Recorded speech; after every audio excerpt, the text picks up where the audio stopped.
Hi, my name is Janicia and welcome to my channel. Today I am giving you a realistic view of what I prepare for dinners for my family of 8. So first off, I want to preface this by saying I don't do meal plans in the traditional sense. I do what I call meal themes. What that means is that I have a theme for each day and it's been working for the past 2 years. I honestly never feel stuck on what to prepare for dinners. The way that it usually works out is that on Sundays it's fried rice or something takeout related.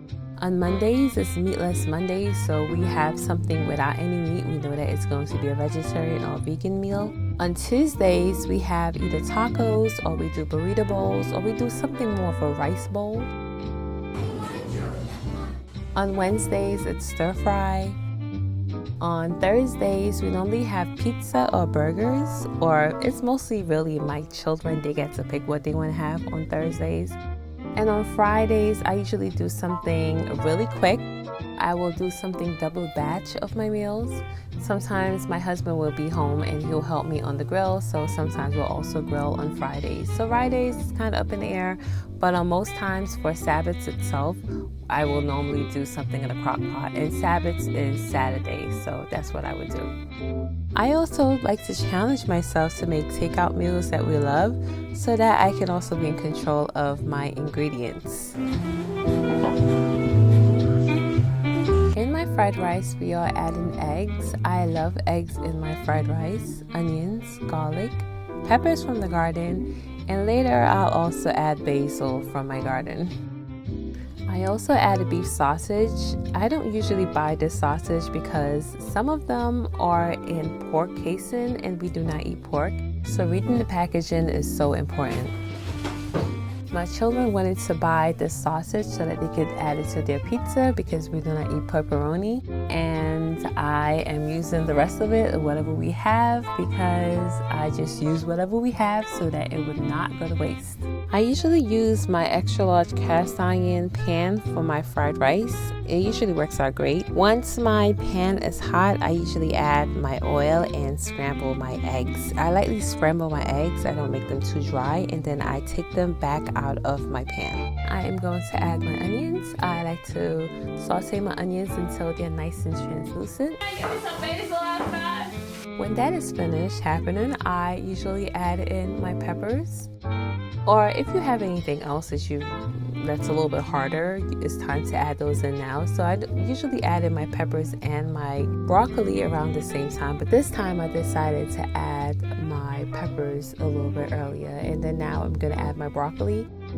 I chopped my broccoli into tinier pieces. I didn't want it to be too big, and then now I'm going to add in my sausage. And then I'm going to scramble those, and I'm just moving everything to the side. So now I'm going to add in my rice, and I'm just going to make sure that I piece my rice up because my rice stay clumped up a little bit. This is basmati rice. It's my favorite rice to use. And then I'm just going to salt and season my rice. So I'm just adding just some salt and some pepper. And you could add garlic powder instead of the fresh garlic, but I had fresh garlic on hand, so that's what I'm using, and that's what I use. And you should actually taste your food to see how it tastes. I also added soy sauce. If you rather use cocoa aminos, that's fine as well. I use both. Sometimes I use soy sauce, sometimes I use cocoa aminos. And that's it. Your fried rice is done. Super easy. Oh yeah, you're supposed to add back in your eggs as well, which I did add back in. And that's it. That's your fried rice. You could add chicken to your fried rice, beef. You could just leave it vegetarian, whichever you like. You just season it to your taste.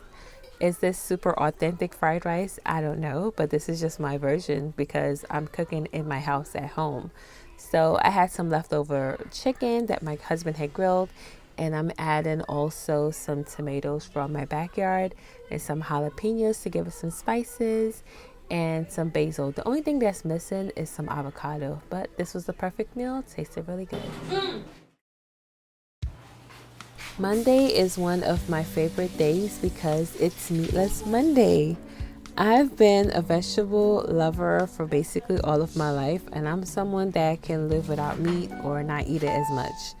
So we are going to make a lentil soup, and if it was up to me, I think I can live off soup as well. A different soup for each day. The base for my soup is usually onions, garlic, and celery. And sometimes I like using a vegetable broth or a chicken broth. I didn't use as much celery because I remember my husband telling me that the homegrown celery is a lot stronger than when we bought store-bought celery. So I had to cut back on the celery. I had to remember that not too much celery, just a little bit goes a very long way. I'm just gonna put this in some water. Put that off. This in some water. Yeah, chop up these garlic.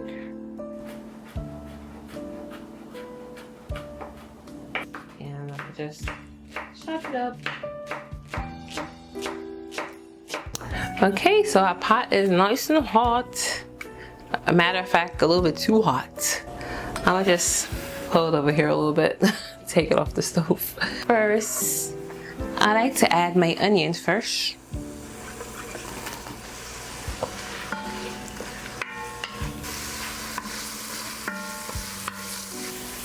Going to add my celery. Oops.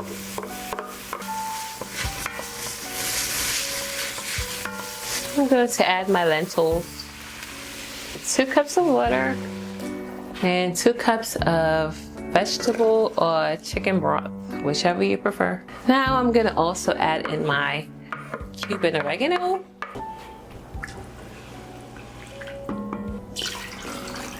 And now I'm going to add a teaspoon of salt. Probably need a little bit more, but I'll add more later if I need it. Gonna mix that in.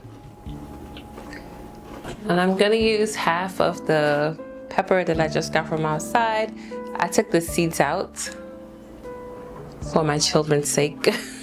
So I'm gonna let this boil, and in the meantime, I'm gonna make my dumplings. So before I start the dumplings, I just realized that I don't have any carrots. I need carrots. So I have to go outside and see if I could find carrots somewhere. I'm not sure if I have any available because my children keep on eating all the carrots. So I hope I have some carrots because there is no soup without carrots. You need carrots in soup, right? So let's go find carrots. We'll use all of these ones. They're tiny, but it will make up what we need. Should I make them chunky or small? They're already small carrots, so.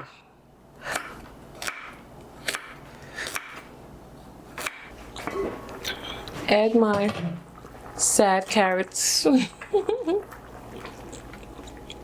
I am of Caribbean descent, and when we make soup, we like dumplings in our soup. I'm gonna make some dumplings. I'm just gonna make simple dumplings, nothing crazy. It's just flour, water, and some salt.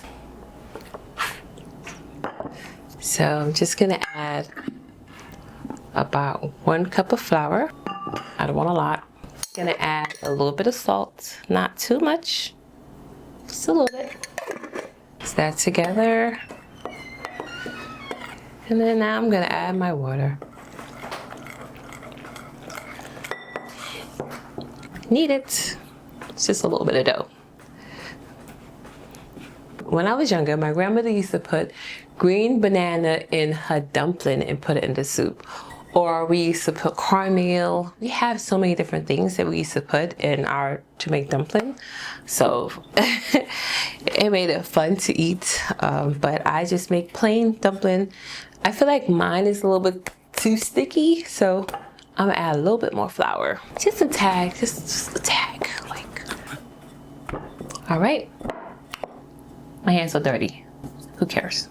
I'm cooking. So I am going to add this now. I'm going to piece it and add it to my pot. Pot is boiling. Now I'm going to add my dumplings. I'm just going to take little pieces like this and just tiny bite-sized pieces, very small. I'm gonna add a frozen tomato. I only added a frozen tomato because I don't have any tomatoes that is ready right now. My last piece of dumpling dough. Just gonna cover this and let this boil. So let's get our potatoes ready for the soup. So we have our 4 potatoes. My lentil is nice and soft. So now I can actually add in my potatoes. But before I do that, I need to taste it to make sure it has enough salt and all that good stuff. So use a separate spoon, not the spoon you use. So use a separate spoon, go like this, and you put it aside and then you taste it, you know? It's good. It's pretty good. I'm missing some thyme and some lemon. So I'm gonna put a little bit of lemon juice in here and a little bit of thyme. Hey, can one of you guys give me some thyme? They're like outside the window looking at me with the thyme. Add it to my soup. I'm just gonna add it like this. I know some people will like tar it up and do all that. Nah, it'll just take all the leaves off and then I'll be able to get the spring out. I could actually add my potatoes. I honestly want to add some greens to this soup. I have sweet potato leaves, but I think my family is tired of it. But I do have amaranth, which is basically callaloo. So I'm gonna get a few of those leaves and chop it up and add it to the soup, and it will basically complete it, make it. Okay, we're back inside. We're just gonna add our potatoes. Oops. Come on, potatoes, do your stuff. Stir. We have our greens, so we're gonna separate them. I like it. We know that greens, they shrink down to like nothing. Why did I pick this? It's like this, there's nothing here. Okay. That was interesting. So I'm gonna add my amaranth now to my pot. Soup is nice and thick the way I like it. A little bit of smoked paprika, a little bit. Gonna add the rest of my greens, which is my spinach. And I'm just gonna mix that in.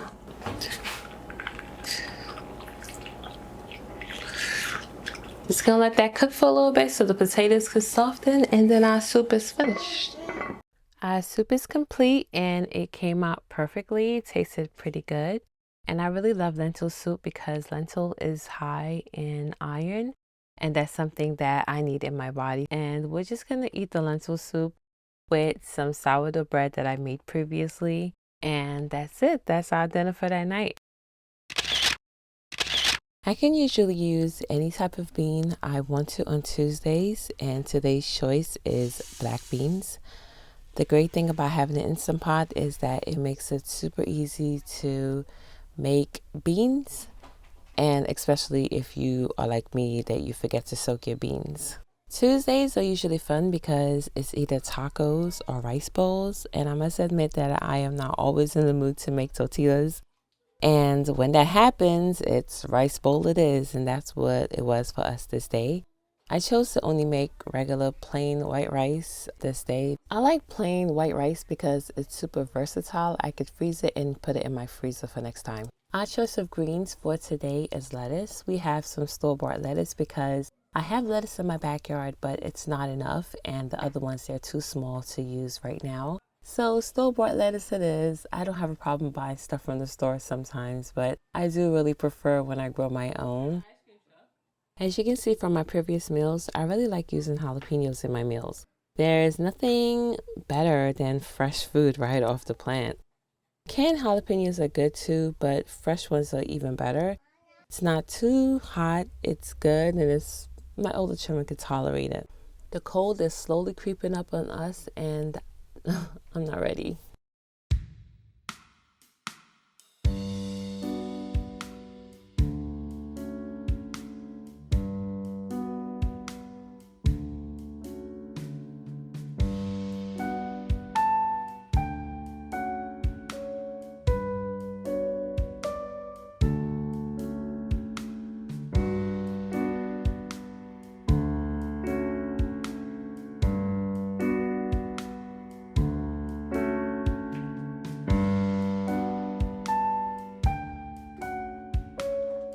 So in the process of cooking, I realized that I had no salsa left, so I had to improvise a bit.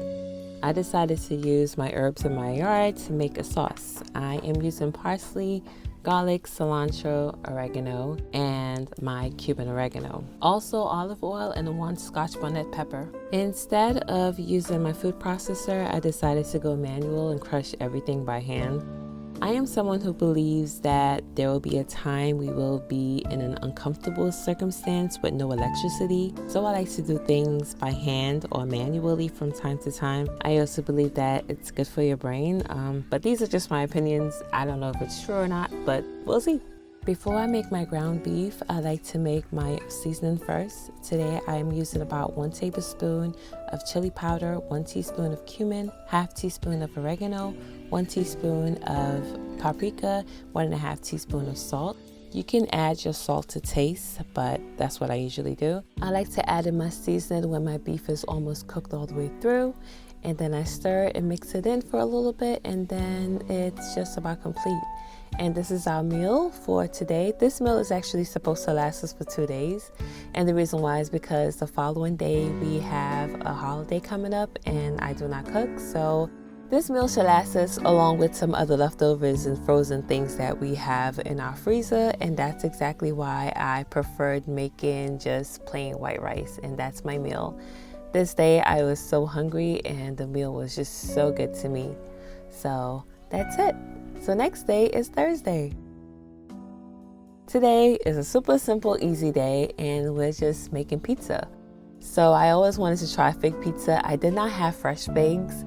All I had was dry figs, so I decided to soak it in some warm water that they could rehydrate for a little bit. And I really wanted to see what the fig pizza tastes like. Spoiler alert, my husband thought it was kind of weird. He did not care for it too much, but I actually liked it. It's very different. I think that I could probably try fresh fig. Maybe it'll be even better, but it wasn't bad. I actually did the fig pizza with feta cheese, and I used also fresh mozzarella cheese. So I made my dough from before. This is just a yeast dough that I did for pizza crust, and I'm just separating in different pieces. I usually have the entire family make their own pizza, what they desire. But I decided to just make most of the pizzas for the children because this day is Thursday is also one of their fun days that they get to play video games and they really wanted to play. So I wanted to give them that time so that they can play their games and, have their little fun time. So I actually helped them out by making some of their pizzas for them. I like to brush my pizza crust with a little bit of oil, and then I put some sauce on top of that and I stir it around and spread it out. Everyone kind of gets the idea of how to make pizza, right? So I put my feta cheese on top, and then after I put my feta cheese, I am going to add my fresh mozzarella slices on top of that. And then I will add my dehydrated figs, which is newly hydrated now. And I bake my pizzas at 450 degrees. And as one pizza is being done, I just start on the next one and I just go back to back to back so that it can be finished faster. My girls, they only mostly like just cheese pizzas, so I usually make them cheese pizzas. But my favorite pizzas are actually vegetables top pizza. I like a vegetable pizza with some meat and that's it. But most of the time, just vegetables is fine for me. And some people like their crust a little bit thinner and some people like their crust a little thicker. So I try to accommodate everyone in some way. And this is what the fig pizza looked like. It tasted pretty good. I liked it. And it came out pretty all right. I think you could use figs with other ingredients, but I have to find out what that is and rediscover that. So this is a broccoli pizza. Broccoli pizza remind me of, if you ever seen the movie Inside Out, where she was just like, they have broccoli pizza. Yeah, that's how I feel about broccoli pizza, but I love it. We love broccoli in this house. That's probably one of our favorite vegetables. So broccoli on a pizza, it's not a spoiler for us. We love it. This one is just vegetables, a lot of sauce, fresh mozzarella, not too much, and I'm just using peppers from my yard on top of it. And this pizza is good to me. Simple, easy, breezy. yeah, so this is a way that we kind of do takeout at home, and you could kind of control whatever ingredients you want. So whatever you want to put on your pizza, you can. I know the whole point of takeout is that you don't have to do the work, but I don't mind doing the work so much. It's not that difficult. So these are our pizzas that we have. Everything came out good.